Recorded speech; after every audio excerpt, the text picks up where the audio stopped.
제가 이게 메모리 반도체나 또는 그 어떤 뭐 캐시 메모리 이런 데도 배터리, 작은 배터리를 달아 가지고 상시적으로 전원을 저는 꺼져도 공급하는 이런 기술을 말씀을 드렸었죠. 그래서 캐시 그거를 이제 메모리 중에서도 이렇게 뭐 메모리 종류별로 해가지고 전부 다 대중소로 가고요. 캐시 메모리도 대중소 가고 CPU나 GPU 모든 통신칩 모든 이렇게 반도체는 여러 가지 대중소의 개념으로 들어갑니다. 면적의 제한이 있어서 일꾼의 숫자를 많이 늘리기 위해서 소자리도 많이 배치하기 위해서 공간을 효율적으로 대중소의 개념으로 들어가고요. 목적별로 대자리, 중간자리, 소자리가 쓸 때가 있다라는 거죠. 이것이 서로 네트워킹 통으로 일감을 분배를 이렇게 해가지고 첫째 소프트웨어적으로 분할을 한다. 소프트웨어적으로 분할해서 일감을 분배한다. 또는 하드웨어적으로 물리적으로 실제로 분할을 해서 이렇게 그것을 같이 협력해서 일을 하고 각각 성격이 틀린 일도 할 수 있다. 바로 이제 CPU다. 그러면 CPU를 대중소의 개념으로 들어가서 원칩이다. 그러면 거기다가 숫자를 많이 해서 일감을 나누는 방식을 선택을 하는 거죠. 뭐 소자리가 많아진다고 이론적으로 생각합시다. 그러면 거기가 그렇죠. 웬만한 큰 용량의 정보는 그렇게 드문드문 온단 말이에요. 작은 정보로 큰 용량의 정보도 이렇게 나눠 가지고 처리하거나 이렇게 작은 정보라도 이렇게 나눠서 처리하면 속도가 엄청 빨라지고 그로 인해서 발열이 없어질 거라는 게 제 이론입니다. 이제 동영상 하나다 그런 파일을 100개로 쪼개 가지고 하나의 도로를 타고 하나의 저장 창고 가서 정보를 읽고 쓰기 하다 보면 이게 속도가 늦고 발열이 그로 인해서 전기가 쓸데없이 대기 전력이 많이 들어가고 발열이 생긴다는 거죠. 정체 때문에. 차로 얘기를 하자면 길에서 그렇죠. 이렇게 휘발유 소비하는 거나 마찬가지예요. 이렇게 석유 소비하는 계속 정차 상태에 있으니까 그 개념입니다. 그래서 이거를 100개, 한 개의 동영상을 100개로 잘랐다고 했을 때 각각의 1년분을 부여하고 나중에 조립해야 되는 거예요. 자피아 숫자 방식으로 통신하고 가로 세로 높이로 해서 반도체 칩이다 마더보드다 기판이다 그러면 그렇게 해서 컴퓨터에다 가로 세로 높이로 해서 자피아 숫자 방식으로 1cm나 0.1cm, 0.0001cm도 가능해요. 그래갖고 자피아 숫자 방식으로 정보 이동과 명령을 결정하고 또 목적지, 도착지, 연산을 할 곳, 정보를 읽고 쓰기, 저장할 곳 이런 것들을 기타 다른 것들을 결정한다는 거죠. 자율주행 차량으로 얘기를 하자면 전 세계를 수천 조분의 수백 조분의 가로 세로 높이로 잘라서 1cm나 0.1cm, 0.3cm 자유롭게 이렇게 잘라서 움직이고 하늘도 가능하고 바닷속, 땅밑, 건물 안도 가능하고 이렇게 이동할 수 있는 거, 로봇이나 자율주행 차량 또는 드론 같은 것도 특히 땅에서 이동할 수 있는 것과 이동할 수 없는 것은 명령 체계를 넣어가지고 스스로 좌표 숫자를 설정하고 최단 이동이 가능한 것을 따라서 최단 거리라든 최적의 경로를 찾아서 스스로 움직입니다. 이런 방식을 선택한다는 것을 말씀을 드립니다. 이렇게 드론이다 그러면 드론 조정할 때 스틱으로 조정하시나요? 그러면 그거를 일일이 그때그때 명령을 내리기보다 사전 좌표 입력 방식으로 펜이다 그러면 탁탁탁 찍어가지고 그쪽만 이렇게 돌아다니도록 하면 농약을 뿌린다든지 촬영을 한다든지 이런 것이 공격을 한다든지 이런 무기로 자동 항법 장치가 되는 거죠. 10군데도 점을 찍어줄 수 있겠죠. 좌표 숫자 방식으로 가로 세로 높이로 해서 그 상공을 가로 세로 이렇게 높이 이렇게 좌표 숫자 방식으로 표시하고 1cm나 0.1cm 자 이렇게 조절이 가능합니다. 이렇게 이러면 자동 항법 장치가 되는 거예요. 매우 쉬운 방식으로. 이거 뭐 배달 로봇이다 그러면 배달 차량이다 그러면 무인 차량 10군데 배달하고 다시 돌아오다 호텔에서 서비스한 로봇이다 그러면 5군데 음식 배달하거나 여러 가지 배달하고 다시 돌아오는 가정용 이렇게 청소 로봇이다 언반영 있잖아요. 이것도 이제 그래서 그 가로 세로 높이로 방안을 이렇게 스스로 이렇게 카메라 방식과 전파를 쏘는 방식 두 가지로 카메라로 이렇게 그 물체의 거리를 크기로 이렇게 판별을 한다는 거죠. 거리를 그 방식과 전파를 쏘는 방식 가로세 높이로 좌표 수정수로 표시해서 레이저 지시기 같은 거 있으면 좋죠. 그래서 이게 거리를 스스로 잴 수 있도록 가로세로 높이로 그래갖고 좌표 숫자를 결정하고 펜으로 이렇게 찍어주면 그쪽 지역만 들어가서 딱 해당되는 쪽만 청소하고 모기지 이게 다시 창고로 들어온다는 거죠. 진공청소기가 이렇게 자기 방으로, 자기 집으로 이와 같은 방식을 선택할 수 있습니다. 이와 같이 하시면 재기술이 되겠다라는 것을 말씀을 드리고요. 이게 자동 항법 장치는 이게 지상에서도 가능한데 차량도 얘가 같이 하시고 로봇도 이제 같이 할 수 있다. 자동 항법 장치가 된다. 그럼 이게 무인으로 스스로 움직이겠죠. 설정만 해주면 또는 뭐 그것이 이렇게 펜으로 찍어주는 식으로도 해도 되지만 이렇게 목소리로 불러주는데 다양한 방식으로 명령을 내릴 수 있습니다. 같이 사전 입력 방식으로 이렇게 좌표 하수자를 설정해서 자동 항법 장치를 만들어가는, 지상에서는 자동 항법이 아니라 자동 운전 자율주행이겠죠. 로봇 같은 것도 그와 같이 만드셔도 되겠어요. 이렇게 어떤 드론 같은 거 촬영을 하면 드론이 이렇게 그 사람이 이렇게 뮤비를 찍는다 했을 때 유치 추적기를 갖고 있으면 그 사람을 쫓아다니면서 촬영을 하고, 또는 카메라 인식 방식으로 이렇게 드론 조종자의 그러니까 주인의 얼굴로 인식을 해서 그 사람을 쫓아다니는, 특정 사람을 찍어주면 그 사람을 계속 쫓아다니면서 뮤비 촬영하는 이런 기술이 가능하고요. 이렇게 하시면 제 기술입니다. CCTV나 모든 카메라 구조에서도 가로 세로 높이로 해가지고 좌표 숫자 방식으로 찍습니다. 얼굴, 코, 눈 크기, 그다음에 귀 크기 이런 것들을 다 분별할 수 있어요. 공공 CCTV나 이런 걸 할 수 있고요. 공공 CCTV나 모든 집안의 CCTV도 특정 범죄 장면 또는 그 시간에 사람이 출연하지 말아야 되는데 출연했다 그러면 그것만을 따로 모아서 따로 저장하는, 그러면 내가 하루 24시간인데 그것만 보고 있을 수는 없죠. 그것만 딱 범죄 장면이나 주요 원하는 장면을 찍어 놓으면 그걸 보여준다는 거. 편의점 같은 데서도 계산하는 장면만 이렇게 찍어준다. 이렇게 그러면 그것만 볼 수 있잖아요. 그럼 일일이 안 봐도 되잖아요. 그런 방식을 선택하시면 제 기술, 이건 매우 중요한 기술이라고 생각합니다. 이런 그 망원 카메라도 좀 이렇게 좌표 숫자 방식으로 표시한다. 그런 것입니다.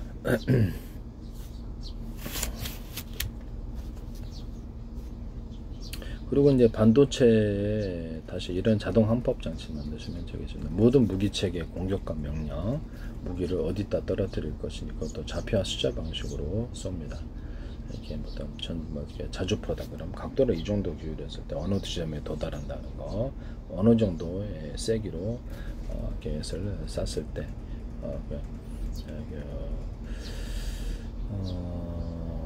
각도를 조절함에 따라서 이렇게 높이와 거리가 멀리 가거나 이런 게 결정되죠. 그것은 이제 데이터베이스 데이터 처리해가지고 학습을 해가지고 최적의 경로를 찾아내는 거죠. 각도를 들어서. 그런 방식을 이렇게 하시면 제 기술이 되겠습니다. 그래서 좌표 숫자 방식으로 하면 이렇게 포탄이 떨어집니다. 포탄은 안에 타이머를 달거나 그래서 타이머를 따라서 동시에 터지는 기술 구조를 가질 수도 있고요. 또는 전파 방식으로 또 다른 정보 자산이 있어 거기에 전파를 쏘면 그 안에서 포탄이 대기하고 또 한꺼번에 터지는 이런 기술 구조도 가질 수 있습니다. 그래서 박혁포나 유탄 발사기, 슈르탄에서도 이 기술 구조를 똑같이 갈 수 있고, 대인지뢰, 대전차지뢰도 전파 방식으로 이렇게 작동시키거나 언오프 터뜨릴 수 있어요. 근데 같은 전파다 그러면 스마트폰 호출 번호처럼 해서 1, 2, 3, 4, 5, 6, 7, 8 이렇게 번호 정해서 각각의 전파를 수신하죠. 송수신이 가능하고요. 이렇게 할 수 있습니다. 다이나마이트, 상업용 당원의 다이나마이트 이런 데서도 같은 전파다 그러면 스마트폰 호출번호처럼 호출번호 틀리게 해서 작동시키거나, 조명이다 그러면 조명도 그런 식으로, 조명 리모컨도 그런 식으로 작동한다는 거죠. 기타의 모든 이렇게 조절 방식을 이렇게 할 수 있고, 또는 서로 파형이 틀린 TV 리모컨 같은 것도 이렇게 무선 초인종 방식으로 한다 그랬죠. 무선 초인종 방식에서 같은 전파다 그러면 스마트 호출번호만 틀리게 해서 조절하고, 1번부터 10번까지 기능이 있다 그러면 그걸 눌러서 기능 조절하고 1-1, 1-2, 1-3 해갖고 밑에 서브로 명령 구조도 있을 수 있어요. 서로 파형이 틀린 여러 개의 전파를 가지고 각각 작동하는 이런 방식을 다이너마이트나 이렇게 이런 기술 구조에서도 서로 파형이 틀린 거로 명령을 넣어준다는 거죠. 전파를 이런 방식을 선택할 수도 있습니다. 그것은 뭐 컴퓨터 통신 체계나 유성 통신 또는 스마트폰 통신에서도 서로 다른 파형을 송수신한다든지 여러 개를 뭐 10개, 100개도 송수신할 수 있어요. 같은 그 전파다 그러면 방 안에 이렇게 KT 거 10개 있고 SKT 거 10개 스마트폰이 있으면은 안 울립니까? 울리잖아요. 그러니까 그런 것처럼 스마트폰 100개를 놓을 수도 있어요. 이렇게 1000개를 놓을 수도 있고 유성통신 같은 경 1000개도 10,000개도 놓을 수 있고 그걸로 이제 정보통신망으로 삭는다는 이런 방식을 선택하시면 제 기술이 되겠습니다.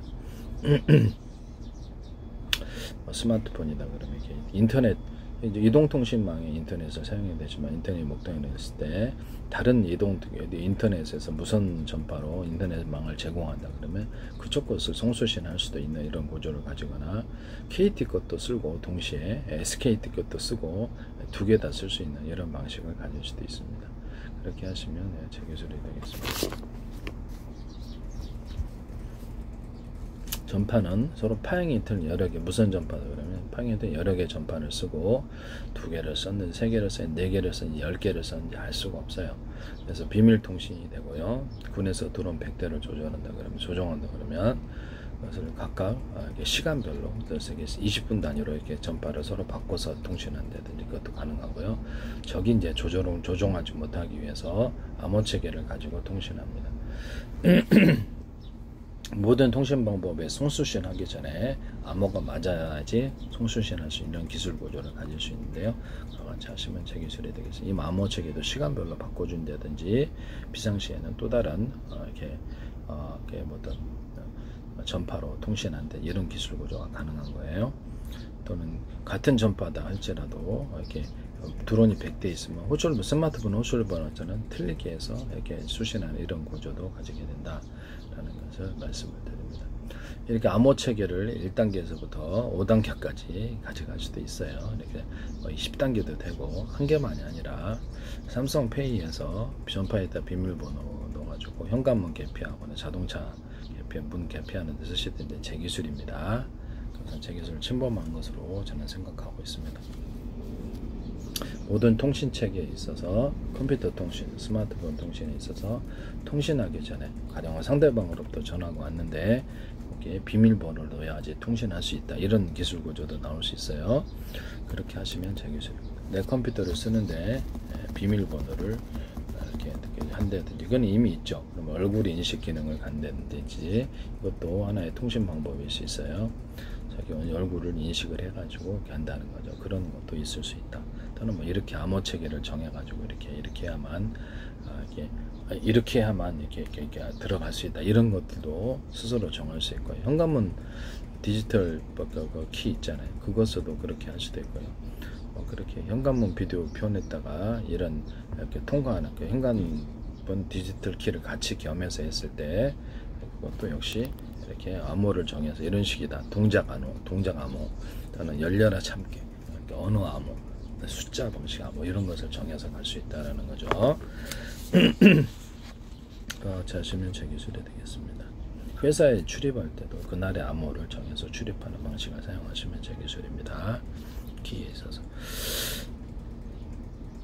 반도체 배터리로 가겠습니다. 반도체에도 이렇게 자폐와 숫자 방식으로 이렇게 이 정보를 이동시키고 동영상 이렇게 어떤 반도체에다가 메모리 반도체나 이런 데도 이렇게 대중소 개념으로 들어가고 GPU도 대중소 개념으로 들어간다 그랬죠. 그래서 면적에 제한이 있어서 최대한 일꾼을 숫자리를 많이 넣으면 그리고 정보를 빨리 분산해서 처리하고 발열도 없다는 게 제 기술이에요. 제 이론이고, 그래서 최대한 이렇게 대중소의 개념으로 들어간다. 캐시 메모리, 그다음에 코어, ALU, 안에 있는 부품이 뭐가 됐든 다 대중소의 개념으로 들어가고요. 그다음에 트랜지스터나 카패시터 구조도 면적의 제한이 있으므로 대중소의 개념으로 들어가서 최대한 많이 집적을 한다는 목적별로 쓴다는 거죠. 팀별로 협력해서 일을 하거나 그런 시스템을 트랜지스터, 카패시터 구조에서도 가질 수 있다는 거죠. 그렇게 하시면 제 기술이 되겠습니다. 팀별로 협력한다는 것은 서로 어떤 일을 할지 서로를 이해하고 있으며 그 정보를 나눠서 쪼갤 때 다시 재조립한다는 것을 의미를 하는 거거든요. 이런 재조립 기술이 동영상 1개다 그러면 100개로 쪼갰다 그러면 일련 번호가 있어야지 재조립을 하죠. 그런 일련 번호를 암호 체계로 부여할 수도 있다. 또는 거기다 암호 체계까지 넣을 수도 있다. 그래서 다시 재조립을 해킹 방지를 위해서 재조립을 한다는 거죠. 이런 방식. 주요한 저장 장소도 있지만 여러 군데 파편적으로 저장하는 이런 방식을 선택할 수도 있습니다. 저장을. 그래서 이렇게 되면 그 전기가 덜 들고 속도도 빠르고 이래요.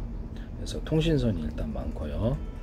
그래서 이렇게 거기서는 전기선도 대중소의 개념을 가질 수 있습니다. 전기 공급하는 선도 대중소에 따라서 그렇죠. 적은 동작을 할 때는 그 적은 정보량이면 적은 전기를 쓴다는 거죠. 그래서 전기의 선을 정보 어떤 전기의 선을 이렇게 두껍고 중간 크기 아주 얇은 거 이것을 따로따로 쓰는 방식도 쓸 수 있고 반도체 칩이나 어떤 기판 구조에 있어서 또는 거기다가 전기량을 통제해서 이거 하나 드는데 영치할 필요는 없잖아요. 전신 힘을 쓸 필요는 없으니까 이만큼의 힘만 쓰는 거예요. 전기량을 통제하는 기술로 들어가고 향후 효모 로봇에도 이것이 그렇게 들어간다는 것을 말씀을 드립니다.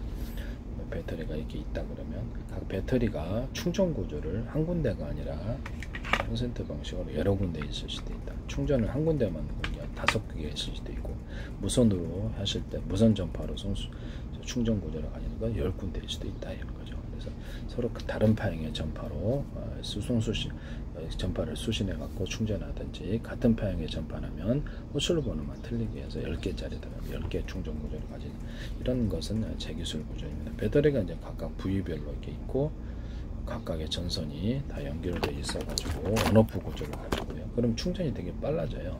이 안에 미니셀이 20개 있다 그러면 그 안에도 전선을 연결해 가지고 5개에서 쓸지 10개 쓸지 이렇게 전기량을 통제하는 기술로 들어간다는 거죠. 그래서 전기의 공급 측면 또는 수용 측면에서 전기량을 통제해서 발열을 방지하는 이 기술을 쓰시면 제 기술입니다. 15W, 60W, 30W짜리가 있단 말이에요. 그러니까 수용 측면에서 110이나 220이 공급되더라도 그것밖에 전기를 안 받아들임으로써 이것을 작동을 그 정도 한다는 이런 공급 측면과 수용 측면에서 전기량을 통제해서 하는 것이 앞으로는 일상화될 것으로 일반화될 것으로 기술이 생각하고요. 이런 식으로 휴머노이드 로봇이나 로봇 구조 또는 반도체 칩 설계할 때도 이 개념을 전기량을 통제하는 이런 개념을 가지시면 제 기술입니다. 또는 전원 공급기를 이렇게 어떤 데스크탑이다 그러면 여러 개를 도와주고 이렇게 콘센트 방식으로 하나의 전기선에서 여기 전원 공급기에게 전원을 각각 공급하고 해당되는 부품에 그 전원 공급기가 맡은 것이 작은 것이 담당하는데 많은 전기 필요 없는 작은 게 담당한다는 것. 그래서 전기를 안정적으로 발열을 없애는 기술이죠. 이것도 이렇게 쓰시면 제 기술입니다. 반도체다 그러면 기판이다 그러면 하나의 굵은 전기선에서 가는 게 아니라 굵은 전기선이 몇 개일 수도 여러 개일 수도 있다는 거죠. 2개나 3개 그런 개념을 가지시면 제 기술입니다. 그래서 발열을 없애고 하나의 통로만을 사용해서 이쪽을 한번 하면 정보가 그렇죠. 전기도 정체가 되는 거예요. 발열이 일어난다는 거죠. 그래서 이거를 그래서 전기선도 이렇게 대중소의 개념, 전선의 굵기를 가지거나 여러 개일 수 있다. 주 전원선이 거기서부터 파생되어서 서브로 전기선 구조를 가질 수 있다. 정보통신선도 그래요. 이렇게 정보통신도 그럴 수 있습니다.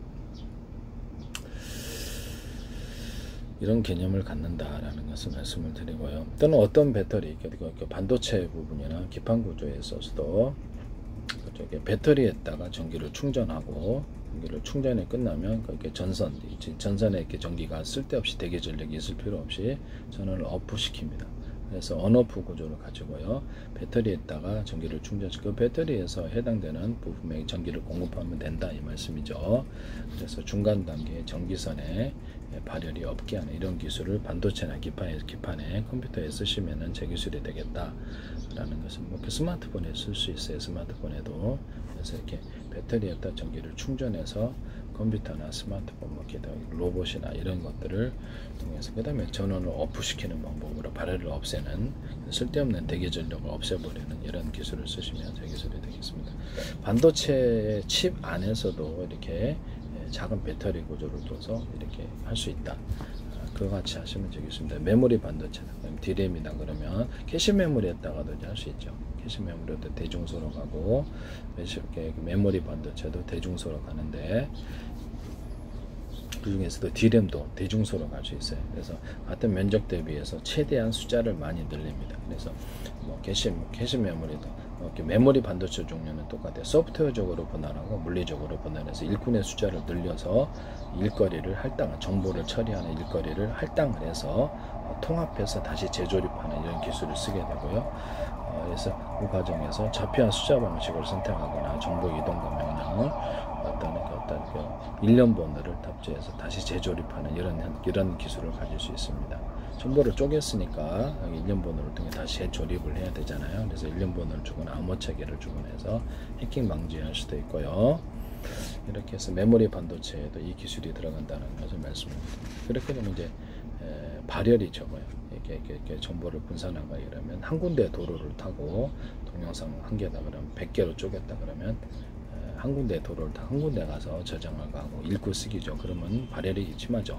대기도 정보도 처리가 늦고 100개의 도로를 타고 100개 저장 창고 가서 읽고 쓰기가 빨라진다는 게 연산이 됐든 그래서 그때 일련 번호와 어떤 다시 재조립을 위해서 일련 번호가 들어가거나 어떤 소비자 환경을 위해서 암호 체계가 들어갈 수도 있다. 암호를 설정할 수도 있는 기능도 있을 수 있다. 데이터 센터에서도 이 기술을 각각 다르게 서버에다 여러 개 파편적으로 이렇게 저장하는 이 기술을 쓰시면 제 기술입니다. 우리 이렇게 두뇌가 한 군데만 저장하는 게 아니라 파편적으로 여러 군데에 저장한다는 것을 제가 알았거든요. 어학을 제가 나름대로 연구를 하면서 우리 몸에 이렇게 신경선이다 그러면 등 쪽의 신경선하고 배 쪽의 신경선이 틀리고 손에 이렇게 작은 단위의 이렇게 섬세한 움직임과 큰 동작을 할 때는 그 신경선이 틀리다는 걸 알았어요. 그래서 제가 반도체나 어떤 기판 로봇 설계할 때도 전기선을 대중소로 가거나 같은 전기선 안에 구리선이 이렇게 두께가 똑같다 그러면 저쪽은 한 개 갈 걸 이쪽은 두 개, 이쪽은 세 개, 이쪽은 네 개, 이쪽은 다섯 개 이런 식으로 숫자를 틀리게 해서 가거나 이런 기술을 쓴다는 것을 말씀을 드립니다. 공급 측면과 수용 측면에서 전기량을 통제해서 15W, 30W, 60W 이러잖아요. 전기가 아무리 많이 들어와도 220, 110을 꽂아도 수용 측면에 그 정도밖에 수용 안 한다는 거죠. 그걸 의미하는 공급 측면에서 수용 측면에서 전기량을 통제하는 기술을 쓴다. 이렇게 되면 발열을 통제할 수 있는 거죠. 그걸로 이거 하나 두는데 영차 이런 발열이 심하겠죠. 항상. 그래서 큰 동작이 필요 없다라는 이거 하나 두는 이거 이 정도의 동작이면 된다라는 거죠. 그 정도의 전기만 쓴다는 거죠. 에너지만. 그래서 공급 측면에서 전기량을 이렇게 휴머노이드 로봇 같은 데서 달릴 때 그냥 걸어 다닐 때는 그 정도 전력 달릴 때는 오른쪽으로 이렇게 달리기 오른쪽으로 가면 오른쪽으로 힘 에너지를 전기를 양을 많이 주고 왼쪽으로 왼쪽으로 동작을 할 때 해당되는 그 어떤 방향을 따라서 이렇게 전기를 틀리게 주는 기술 해당되는 동작을 따라서 그 상황을 따라 전기를 틀리게 주는 기술을 쓴다. 그때 배터리의 숫자를 가지고 이렇게 몇 개에서 쓸지를 결정하는데 이 안에 이렇게 100개 이게 10,000개짜리가 들어가 있다 그러면 각각 전선을 연결해서 온오프 구조를 가지고 저 배터리를 몇 개 쓸지를 따라서 전기량을 통제할 수 있다. 각각의 전선을 다 달았으므로 충전도 빠르다.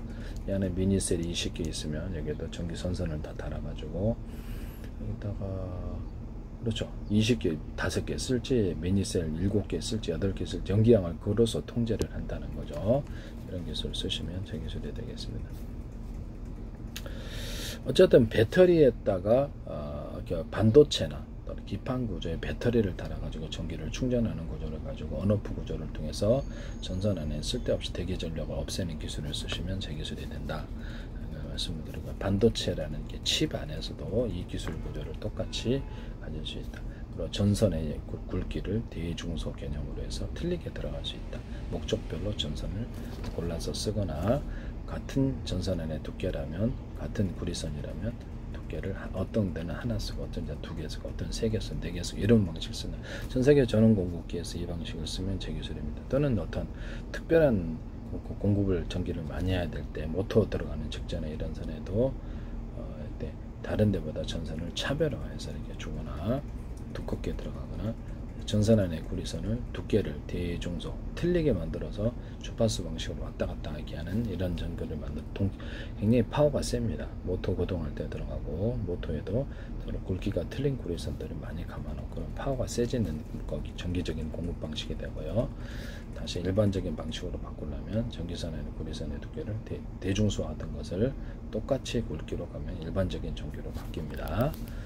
또는 이제 동적인 전기에 정적인 전기로 표현하는데 파워가 셉니다. 주파수 방식이. 이것은 제가 사상 최초로 개발했다라는 걸 말씀드리고, 그 다음에 이렇게 제 것을 보고 하신 거겠죠. 다른 데서도 제가 하셨으면 어디 교과서에도 안 나옵니다. 그 다음에 그 연구 좌석을 큰 덩어리 하나가 들어가는 게 아니라 대중소 들어간다. 이렇게 되면 서로 간에 왔다 갔다 교류가 많다라는 것. 이게 제 기술이에요. 그래서 여러 겹으로 들어가는 기술, 또는 뭐 크고 작은 이렇게 어떤 연구 좌석이 들어갈 수도 있어요. 그와 같이 해서 이렇게 전기를 결정한다. 반도체 칩이나 기판 구조에서도 전기선의 굵기를 틀리게 들어갈 수 있다. 그죠? 어떤 데는 주파수 방식으로 전기가 공급되거나 주파수 방식으로 통신이 가능할 수도 있다. 통신 구조로 전기를 약하게 주면 통신이고, 주파수 방식으로 통신할 수 있어요. 그래서 전기선 안에 어떤 동축 케이블이다 그러면 이렇게 어떤 케이블 안에 구리가 대중소다 그러면 왔다 갔다 하는 주파수 방식으로 통신이 되는 방법이 되거든요. 광통신에도 이같이 쓸 수 있고요. 또는 레이저 증폭기, 레이저 공격기나 레이저 어떤 가공기, 시각 장치에서도 광을 증폭할 때도 이 기술을 씁니다. 이와 같이 하시면, 근데 레이저 가공기에서 특히 어떤 레이저 시각 장치, 반도체 이런 데서 어떤 거울 방식으로 해가지고 거울을 오목하게 만들거나 오목하게 홈을 파서 빛을 증폭하는 기술을 TV 안에서도 쓸 수가 있고요. 아니면 그거를 뭐랄까 금속으로 그냥 거울 방식으로 했을 때 그것도 역시 오목한 홈을 파가지고 광을 증폭하는 기술을 가지시면 제 기술이 된다라는 것을 말씀을 드립니다. TV 안에서도 빛을 증폭하기 위해서 화면을 밝게 증폭하기 위해서 화면을 선명하게 만드는 이 기술이 들어가고요. 스마트폰에서도 그럴 수 있습니다. 디스플레이 장치에서 이 기술 쓰시면 제 기술입니다. 일단 반도체 안에 배터리를 탑재해서 언오프 구조를 가질 수 있다.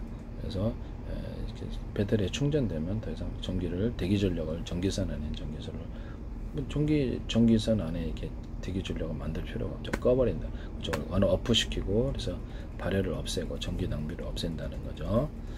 이런 기술을 쓰시면 제 기술이 되겠습니다. 또 메모리 반도체 중에서도 디램에다가 디램을 소프트웨어적으로 분할해서 여러 개로 대중소로 들어가고요. 이렇게 소프트웨어적으로 분할하고 하드웨어적으로 대중소로 들어가고, 면적에 제한이 있으므로 이렇게 숫자리를 많이 늘리는 기술을 쓰고요. 여기에 따라서 정보를 할당해서 각각 처리하고 다시 재조립하는 기술을 쓰기 위해서 일련 번호를 탑재하거나 암호 설정을 할 수 있다. 그래서 여기서 같이 네트워크로 일한다는 거죠. 이렇게 되면 정보가 되게 처리가 빨라집니다. 각각에는 이제 주 전원선에서 콘센트 방식으로 해서 전기를 나누는 방식도 쓰지만, 전선을 각각 연결해 쓰거나, 소짜리는 큰 거 전기선 들어갈 필요가 없죠. 그런 작은 전기선을 갖다 써서 전기를 효율적으로 쓰거나 발열을 통제하는 기술을 씁니다. 짐 킬러라는 분이 제가 이 기술을 얘기를 했는데, 거기다가 이제 메모리 반도체다 그러면 이거 D램 같은데도 여기다가 HBM도 마찬가지게 이렇게 배터리를 탑재해서 이렇게 항상 상시 전력이 공급되어서 이거를 플래시 메모리 하나 시키는 그런 기술도 들어가고요. 저는 D램이다 그러면 여기다 플래시 메모리를 조금 비춰가지고 HBM도 마찬가지 붙여갖고, 그래서 기억하게 해서 거기서 이렇게 정보를 이렇게 갖다 쓴다는 거지. 그럼 속도가 빨라질 거라는 게 제 계산입니다. 그 다음에 메모리 반도체 중에서도 D램입니다 그러면 일정 아주 작은 부분을 플로팅 게이트화 시켜서 거기다가 계열 저장해 놓으면 이것도 D램 약점을 극복할 수 있다. 모든 CPU나 GPU나 그 안에는 부품이 뭐가 됐든 트랜지스터, 캐패시터 구조까지도 대중소의 개념으로 들어간다. 면적에 제한이 있으므로 최대한 일꾼의 숫자를 많이 늘리기 위해서 네트워크 방식으로 모두가 협동해서 이게 같은 일거리를 쪼개서 일을 하고 다시 재조립하고, 그 과정에서 일련 번호를 부여할 수 있다. 좌표와 숫자 방식으로 움직인다는 거죠. 모든 통신칩도 대중소의 개념으로 들어가, 반도체 종류에 상관없이 대중소에 들어간 개념으로 들어갑니다. 트랜지스터, 캐패시터 구조까지도. 그리고 트랜지스터, 캐패시터다 그러면 트랜지스터 일정 구역을 트랜지스터, 캐패시터 구역도 안에서도 전기를 언오프 시켜갖고 발열을 통제하는 쓸데없는 대기 전력 없애는 기술도 쓸 수 있어요. 정보를 작은 용량 처리하는데 항상 풀로 만땅으로 불 켜놓을 필요가 없죠. 그래서 그쪽 부분은 언오프 시키는 이런 기술도 들어갈 수 있다라는 것을 말씀드립니다.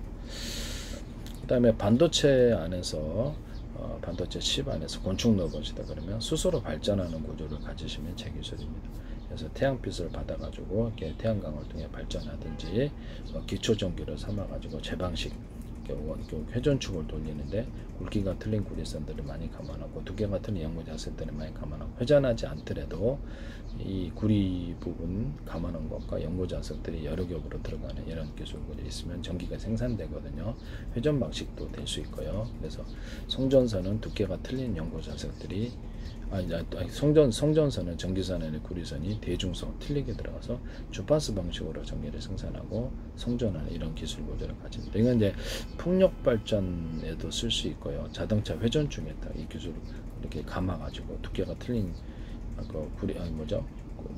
두께가 틀린 어떤 구리선들을 서로 이렇게 많이 감아놓고 두께가 틀린 연고 자석들을 여러 겹으로 이렇게 해놓고 크고 작은 것도 들어갈 수 있어요. 전기를 생산하는 구조로도 들어갑니다. 이 기술은 이제 20m 회전축을 20m, 40m, 100m짜리 회전축을 돌려서 동일하게 이 기술 구조를 만들어놓고 전기를 생산할 수 있고요. 그것을 돌릴 때는 풍력이나 이런 걸 통해서 자연 전력을 형성해서 전기 방식으로 돌리는 것 또는 석유 방식으로 돌리는 수소, 산소로 돌리는 것 여러 가지 기술 구조에서 자동차 폭발 행정 방식으로 회전축을 돌려서 전기를 생산합니다. 그래서 송전선은 전기선 안에 구리선이 대중소 틀리게 들어가는 기술을 쓸 수 있다라는 것을 말씀드립니다. 그래서 그 어떤 풍력이나 태양력을 통해서 건축 로봇이 전기를 생산하고 그 안에서 이게 회전축 돌려서 전기를 생산하고 움직일 수도 있다. 웨어러블 로봇에서 웨어러블 어떤 거기 장치에서도 그럴 수도 있고요. 비행체다 그러면 비행체 안에서도 풍력을 통해서 전기를 생산하고 그래서 그렇게 이렇게 압축 공기를 쏘거나 프로펠러를 돌려서 움직이는 기술을 쓸 수 있어요. 풍력이나 태양력을 통해 전기 생산하고 전기를 안에서 이렇게 회전축을 돌려가지고 회전축을 돌리거나 안 돌리거나 이렇게 전기 생산됩니다. 회전축을 돌려서 이렇게 구리선 서로 굵기가 틀린 구리선들을 감아놓고 두께 같은 연구 자석들을 여러 겹으로 배치하고 송전선은 전기선 안에 구리선이 대중소 틀리게 해서 주파수 방식으로 전기를 생산하는데 효율적입니다. 전기를 생산하면서 계속 간다면 KGGB 같은 날개 키트 달아가지고 폭탄에 상대방 영공 밖에서 만발짜리 폭탄을 보낼 수도 있어요. 지금 속도는 좀 늦겠지만 그 시간에 만발짜리 요격하기도 힘들고 그렇게 되면 상대방이 그 나라가 작살나겠죠. 이런 방식을 선택할 수 있습니다. 압축 공기를 이렇게 자기가 생성하면서 내뿜어도 되고요. 삐통한 방식으로 공기를 빨아들여서 뒤에 환풍기 같은 걸 달거나 앞에다 달아도 돼요. 그래서 이런 통로를 만들어서 바람을 뒤로 내뿜는 구조로서 추진할 수도 있어요. 공기 주머니를 달거나 이 방식을 선택하시면 되겠습니다. 어쨌든 반도체 안에 칩 안에 반도체 칩 안에 배터리를 탑재할 수 있다. 메모리 반도체 그 중에서도 D램에 배터리를 탑재할 수 있다는 기술은 제 기술이라는 걸 말씀드립니다. 그 다음에 제가 CPU에다가 작은 어떤 플래시 메모리를 탑재해 가지고 그것을 정보를 이렇게 부팅 프로그램을 거기다 넣고 컴퓨터의 기초 화면만을 띄우는 것만 넣는다는 거죠. 예, 그와 같이 하시면 제 기술입니다. 그럼 마이크로소프트이란 현재 윈도우는 응용 프로그램으로 이제 바뀌게 되는 거고요. 그와 같이 하시면 제 기술이 되겠습니다. 이 기술을 이제 부팅을 빨리 하게 된다는 거죠. 그렇게 되면 그래서 이 기술은 TV 앞으로 TV 나올 때도 이렇게 쓰시면 제 기술입니다. SSD 그다음에 어떤 이런 하드 디스크 이런 데도 플래시 메모리를 같이 이렇게 조그만 걸 탑재를 해가지고 급한 건 거기다 저장을 하고 시간차를 따라 천천히 저장이 될 것은 일단 거기다 저장한 것을 하드 디스크로 옮기는 식으로 해서 그렇게 해서 이중적인 저장을 할 수 있다. 시간차를 따라서 양아치 만드시면 제 기술이 되겠습니다. 그 다음에 플래시, 이것도 SSD, 이것도 지금 플래시 메모리를 들어간다 그러면 대중소의 개념을 그 안에서도 집어넣어서 최대한 많이 저장 용량을 늘리는 이런 방식을 어떤 지금 면적에 제한이 있으니까, 공간에 제한이 있으니까 그렇게 쓴다는 거죠. 하시면 제 기술이 되겠습니다. 남의 기술을 도둑질에 상업화시키지 맙시다. 캠페인송.